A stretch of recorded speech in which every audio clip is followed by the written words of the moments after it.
থেকে উঠেছি, চা খাই নিয়মিত। আমার এখন অ্যাডিকশান লাগে,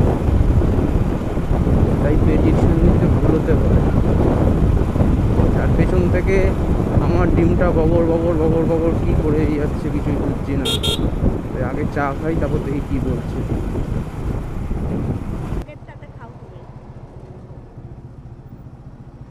ওইটাতে খেয়ে নে।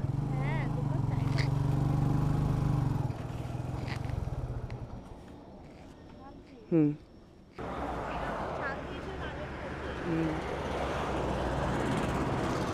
চলো, এই তো এই দোকানটা যাও, নিয়ে না ধরো। আমাদের চা খাওয়া কমপ্লিট। এই চা খেয়ে আবার আমরা মেলার দিকে বেরোলাম। ঘড়িতে বাজে এখন 5টা 13, এখনও লাগবে 40 মিনিটের কাছাকাছি। তাও মোটামুটি আলো রয়েছে এখনও। সামনে সুগন্ধা মোড়।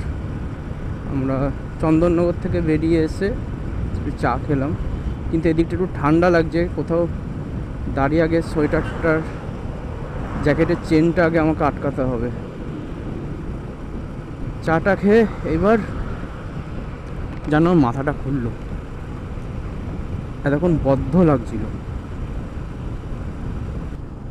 সুগন্ধা মোড়, বাঁদিকে চলে যাচ্ছে ধনেখালি, ডান দিকে চুচুড়া স্টেশন। আমরা যাব সোজা।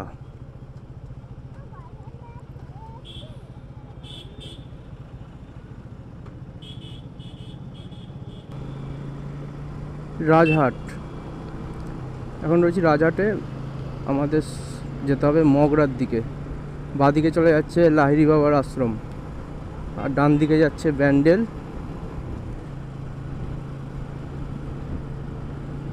মগরা এখান থেকে 6 কিলোমিটার। এখনও ডিস্টেন্স 20 কিলোমিটারের মতো, টাইম লাগবে আধা ঘন্টার মতো দেখাচ্ছে এখন। দেখি আর কতক্ষণ লাগে।